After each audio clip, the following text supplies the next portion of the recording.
Oh, howdy all, grab yourself a drink, it is time for some PathOfExile discussion. Today I wanted to talk about 3.19's challenges and give you some tips and tricks on beating each of them.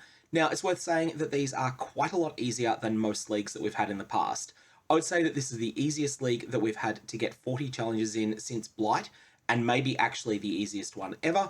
So without further ado, let's jump into it. I put out a separate video going through a few general tips on challenges, and so I'm not going to go into that detail, just except to very quickly recap. You should set realistic goals that are going to be fun to achieve. You should allow your challenge goals to influence your league selection.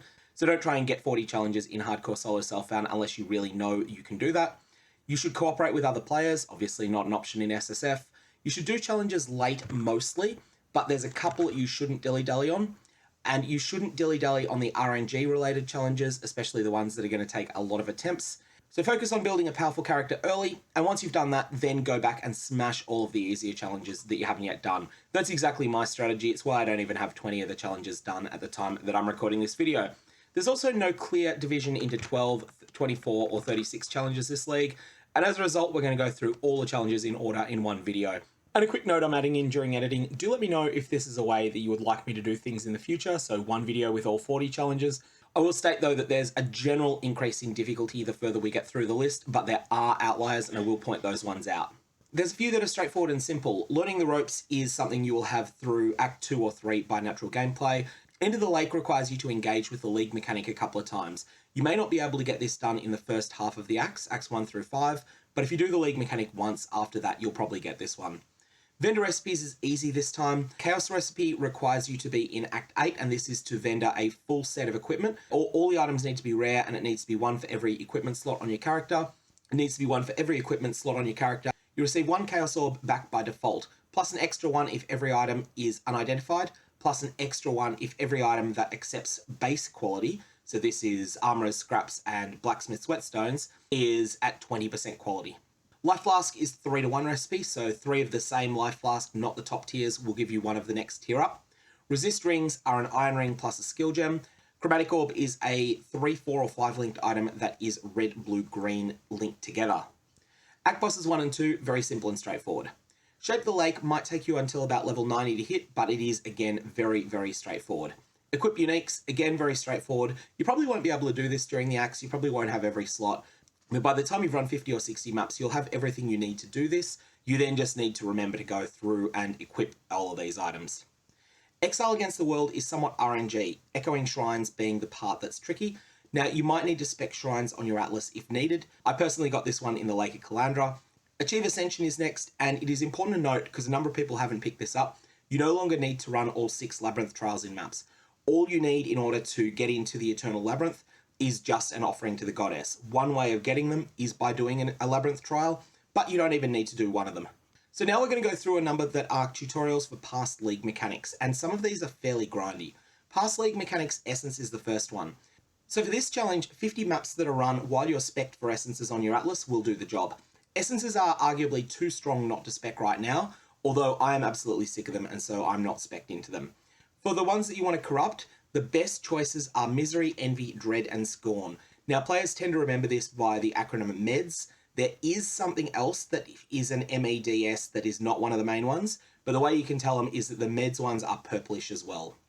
Misery, Envy, Dread, and Scorn are the ones that are worth using a Remnant of Corruption on. Now, for defeat 2 essence monsters with at least 6 essences each within 5 seconds of each other, there are 3 ways you can do this. The first one of them is in the Lake of Kalandra. This is the hard way. This is where you find a tier 3 essence tile, which is already not that easy to find. They're not that common. It's also not a tile that you necessarily want to have. And then once you've got that, you find 2 monsters that have got 6 essences each on them. You release them both, you bring the monsters together, and you try and kill them within 5 seconds of each other. These monsters might be pretty tanky, and so this can be fairly difficult. They're also very dangerous because the Lake of Kalandra scales monsters' stats so much. So that's the hard way. The second one is to use the essence-themed memory line. Again, this will give you the option of having a whole bunch of 6 essence monsters on the same map, then you can drag them together. However, the easy way to do this is just simply to use Crystalline Resonance and the rest of your Atlas passives in order to get a duplicated monster with 6 essences on it. Once you've got that, release it, burn down both of them at the same time, and you'll probably end up getting this by accident. So that's the easy way to do it, but it does require you to fully spec your Atlas into essences and take almost all the essence-related content on the tree. If you do that though, you will get all of this really quickly and easily. Past League Mechanics Abyss is next. This is one you are probably really going to have to spec into Abyss for, because there's a few things you need to do on this that are going to take a bit of messing around. So Abyss is on the map device and it adds 2 Abysses each time it's used. You want to spec into Abyssal Depths, the Awakened Depths node, in order to work on this. And to get 5 Abysses, there's a few ways of doing this, but the easiest way is a Winged Scarab and the map device, 3 from the Winged Scarab and 2 from the map device. Or you can use Kirak Abyss Implicit plus a map device plus a Rusted Scarab. There are other combinations as well, or alternately you can feed in a Sexton as well, but Sextons related to Abysses don't roll all that frequently. Next is Past League Mechanics Strongboxes. Now it's worth stating here that rare and corrupted strongboxes in map areas is what it says. However, I did get one of these in the Lake of Kalandra myself and it counted. So I'm not sure what's going on there. It may or may not still be the case. For Vaal Vessels, you can only get these in map areas if you're in the Vaal Temple map. You get a Vaal Temple map by corrupting tier 16 maps. For operative strongboxes, you absolutely cannot get these without speccing into strongboxes on your Atlas passive tree, unless you get it in the Lake of Kalandra, where it does spawn quite a bit. Cartographer's boxes are pretty rare, even if you spec into them, but they are just RNG. Again, they show up a bit more in the Lake of Kalandra, but they probably shouldn't count. The way that the challenge is worded, they shouldn't count, but this is how I got mine. And make sure that you corrupt these. These have to be rare and corrupted. Next is Past League Mechanics Heist. This challenge is straightforward, and it takes about 3.5 hours of focused play at a casual pace. In trade, opening additional wings on armament and currency prints is currently wasteful, so it's cheaper to just buy additional prints, but you don't need many of them. So all you need to do is just waste a few Heist coins, opening up additional wings in order to get the enchanted armaments and the currency ones done. Heist on the map device will quickly get you everything you need for this, whether you're in solo self-found or in trade. And to get rogues to level 3, you want to buy level 67 contracts from Furcano. Level 67 contracts will bias towards requiring very low rogue levels, whereas level 83 contracts will bias towards requiring 3, 4, and 5. Obviously, when you're just getting started in Heist, you're going to only have level 1 rogues, so you're going to need to quickly get them up to level 2 and 3, and then once you've got them to 3, then you can start using your higher level contracts to get you all the rest of the way. Now, one little bonus with this challenge is that doing this should make you at least 500 chaos. That's assuming you get no jackpot drops, and if you get a jackpot drop, like Replica Elrond's Warpath, then you could be looking at a lot more than that. So this is something to keep in mind. This is one that will take a little bit of time, and most of the time will be completing 50 contracts of level 81 or higher. Past League Mechanics Legion is going to require you to add Legion Warhordes via polished and above Legion Scarabs, because the Warhordes is the thing that is going to take the longest to do here. Unlocking the 5-slot map device requires you to do a 4-way Domain of Timeless Conflict, or alternately, if someone else is opening it for you, you can enter someone else's 5-way Domain of Timeless Conflict. Receiving at least 25 rewards is not as hard as it sounds, and it does not take a specialized character or build.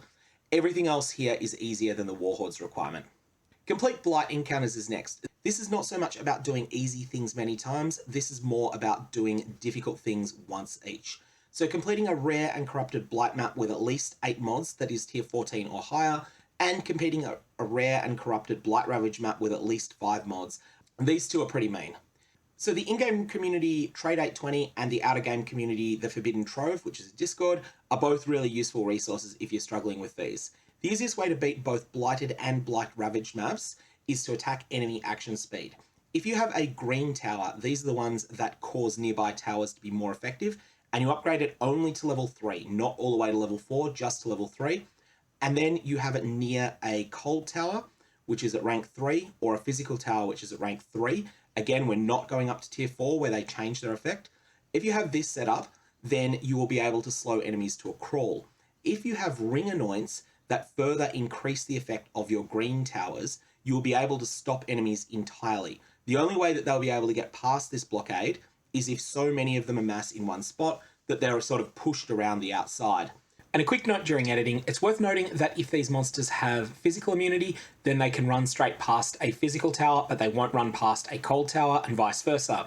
This means that you can get into a situation where if you've only got one of the 2 types of slow towers, that monsters can get past them. You'll need to factor that in and try to make sure that every lane that's coming in has a green tower enhancing a physical tower and a green tower enhancing a cold tower. That'll slow them down as much as possible. At that point, as long as you're consistently killing monsters, and this can be done either through other towers or through your own character skills, or most effectively through explosion chains, where you kill one monster, causing it to explode for a percentage of its life. And then in that situation, you'll be able to beat these Blights. Blight Ravaged maps will have very, very, very, very tanky bosses, and be aware of that. Last tip comes for rolling Blight Ravaged maps. When you're rolling these things, remember that corrupting maps usually doesn't change the mods on them. It can, but it often doesn't. What you can do is roll them with Chaos Orbs. And you may hit a situation where you've got 4 mods on a map that are all very easily done. In that situation, remember that you can just use an Exalted Orb now. Exalted Orbs aren't expensive like they used to be. Just smash an Exalt on that thing. Then you've got a 5 mod map that, unless you get really unlucky with the Exalt, is going to be 5 mods you can beat. Then at that point, corrupt and hope that it doesn't end up getting ruined by the corruption process. As long as it doesn't get ruined by that, then you're in a fantastic spot. Next to the Past Leagues mechanics section is Expedition. So for the boss, you want to run Gwen and logbooks at reasonably low area level. I think that Medved spawns in level 68 and above, but you don't need to be running ones that are the super hard ones, and you also don't need to juice them. Medved is by far the easiest of the bosses to beat, and you'll be able to do that one just fine. A lot of the other bosses can be a bit more technical and a bit more difficult, but Medved is very, very easy. Tier 14 plus in-map encounters should make you a bucket load of currency. You should make 1,000 chaos or more from doing 30 of these, and you'll easily be able to afford all of the relevant expedition scarabs. Completing an expedition logbook in an area of level 81 or higher with 15 or more remnants active, my suggestion here is that you probably want to do this on a scoured Gwenin logbook. A logbook is a Gwenin logbook if all of the choices are Druids of the Broken Circle. What you want to do is take a Druids of the Broken Circle only logbook, apply a scouring orb to it so that it's as easy as possible, and then go into it and pop 15 or more remnants. Generally speaking, you won't necessarily hit 15 remnants in normal gameplay because they tend to make things a lot more difficult, but with a scoured logbook, this should still be fine.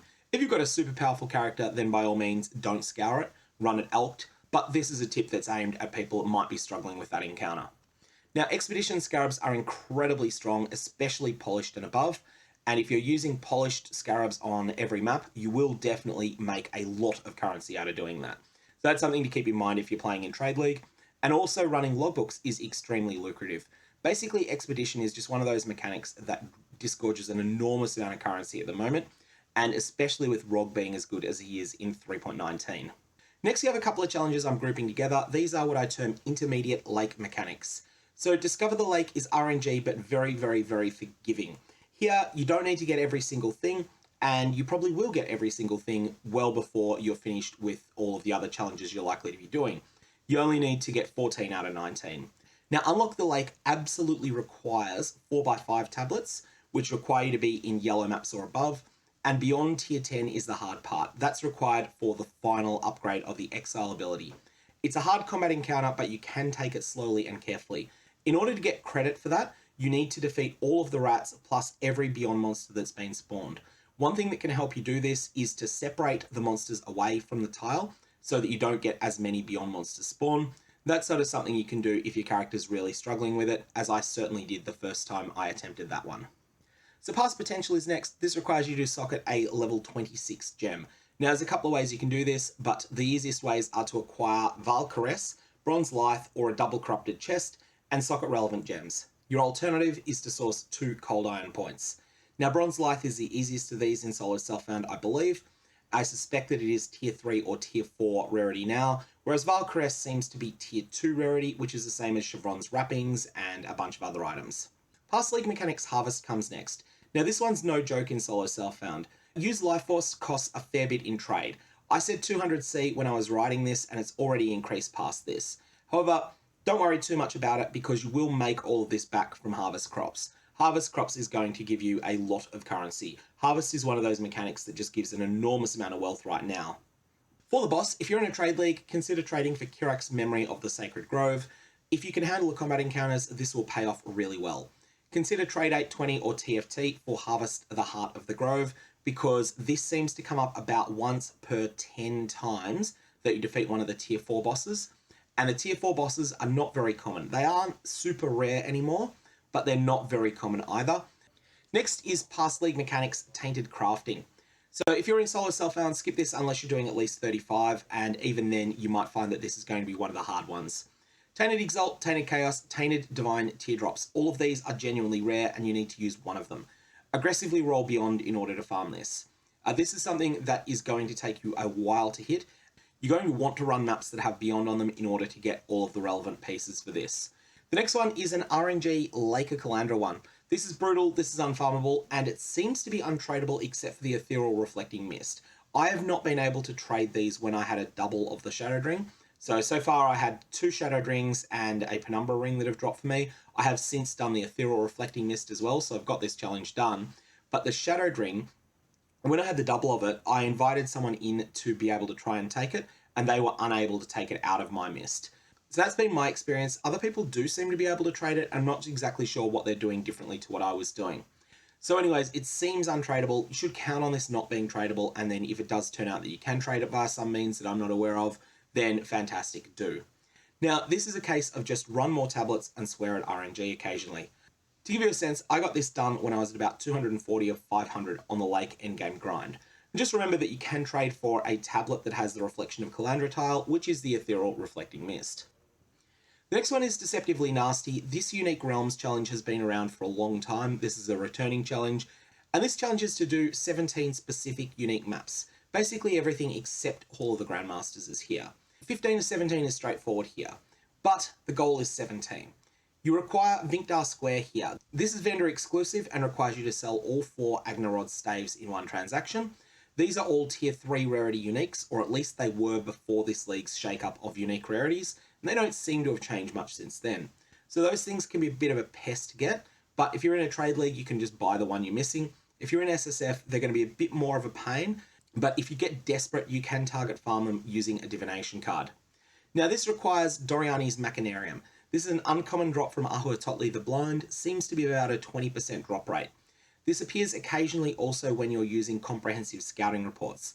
Now in 3.17, when you used a comprehensive scouting report, Doryani's Machinarium could appear in your white tier, yellow tier, or your red tier Kirak missions. Now it can only appear as a red tier one, and that was a 3.18 change, but it definitely can still drop, and that will be the main way people get it. It's much easier to do this in trade than in SSF, and portals for Machinarium are generally about 100C in Trade 820, or a little bit more in the Forbidden Trove. Next we have Crafting Perfection, which is going to require you to spend a Divine Orb on a Metamod. So all of these are pretty easy, save one, which is spending a Divine Orb. This should be done with thought, because Divine Orbs are pretty valuable. Now using Multimod is a pretty good use, and so is using Prefixes Can't Change, followed by a Veiled Chaos Orb. These are pretty strong things you can do by feeding a Divine Orb into the crafting bench.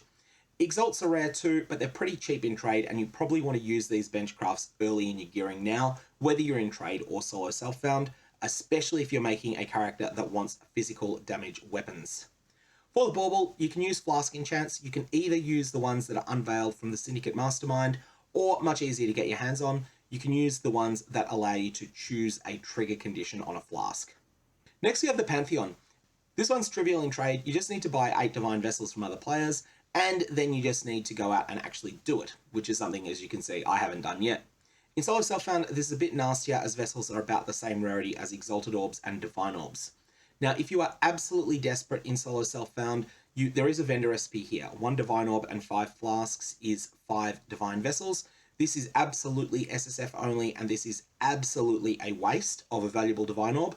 So don't do this unless you're at the point where you're wanting to quit the league and just get one more challenge done before you do it. But if you do need to do that, then it is there for you. The next one is one to consider changing your tree around for, Perfect Ascension. Now, this is going to require you to do the 3 Uber Duber Labyrinths, the Eternal Labyrinth of Fortune, Eternal Labyrinth of Opportunity, and the Eternal Labyrinth of Potential. Now, Trial of Glory on the Atlas passive tree has your back here, and this is by far the best way to get this done.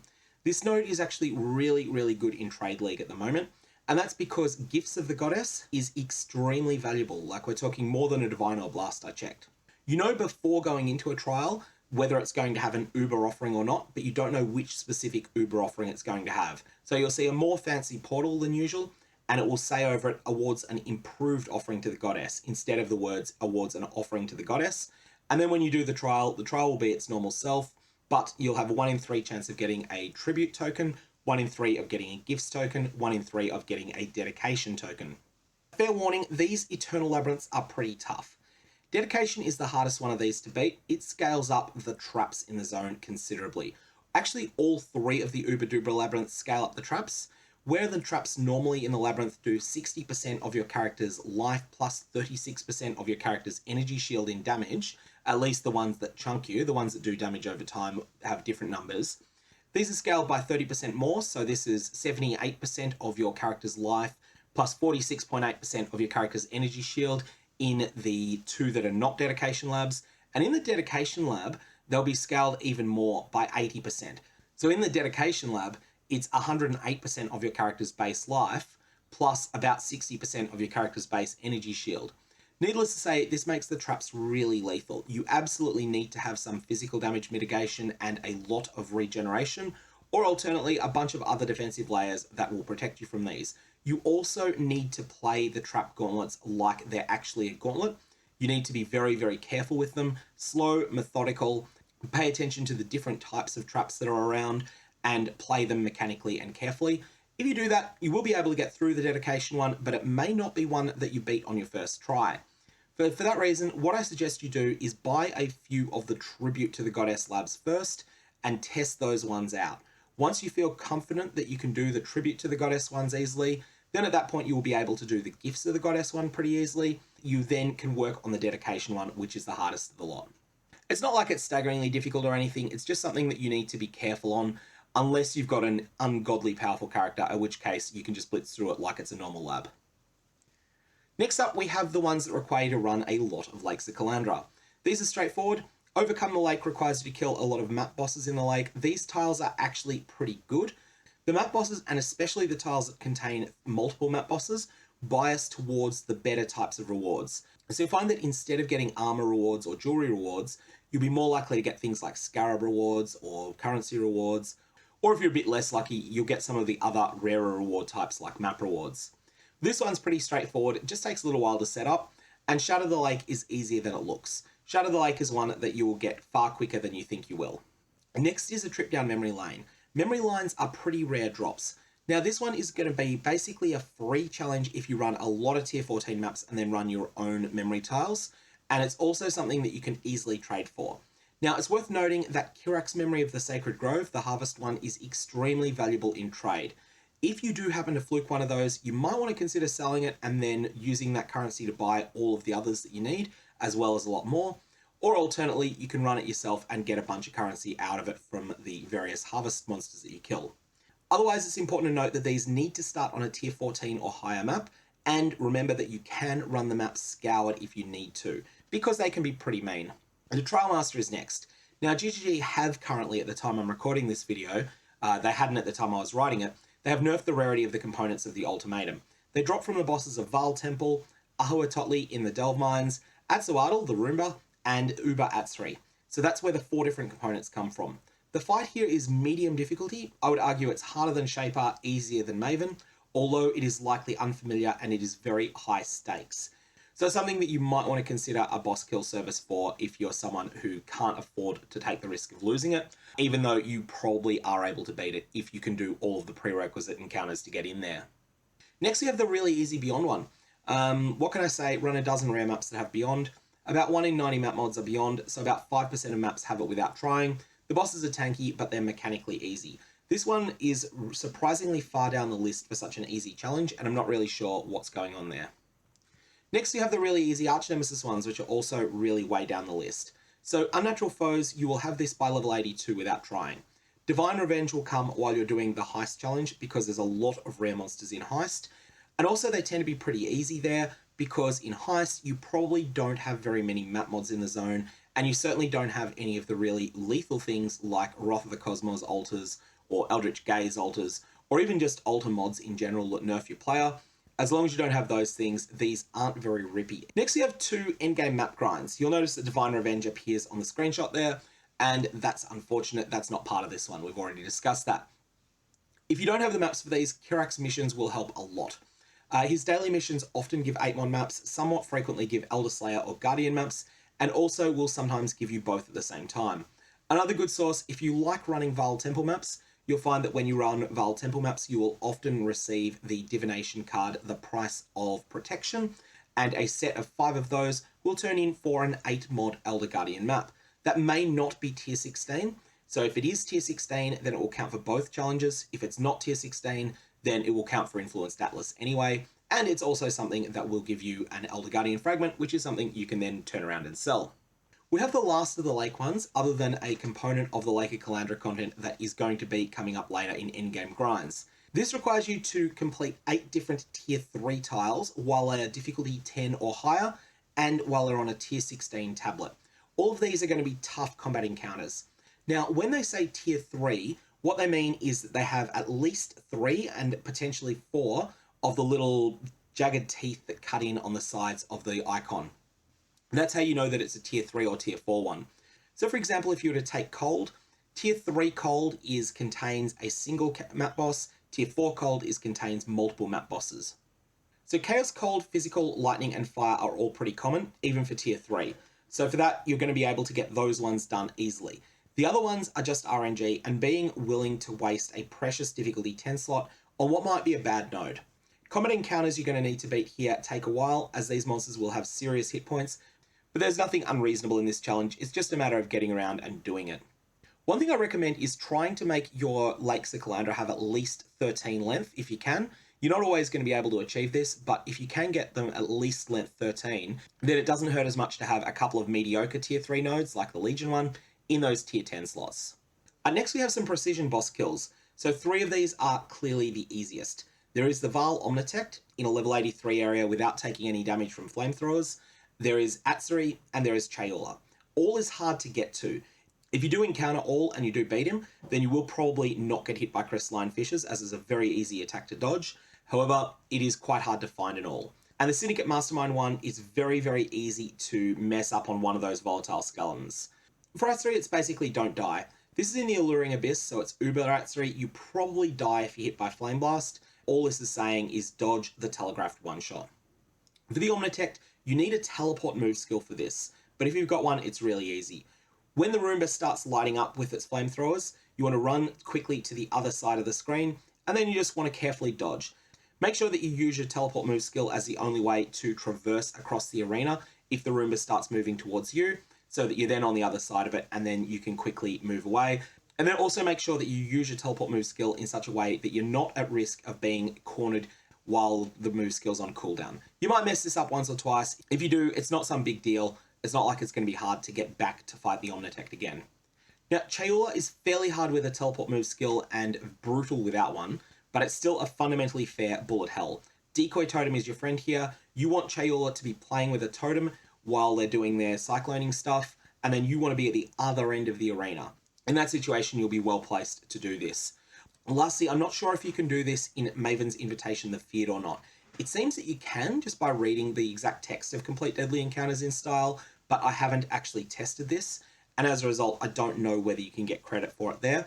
If you can, just because the Feared has more space, it may be the easiest spot to do it, although you will definitely need to deal with the other 4 monsters that are in the Feared first. All the Crystal King is a wild card. If you do get an all, then that will make it a lot easier to do all of the rest of them. One last thing to note is that Chayula cannot be in a base Chayula Breachstone.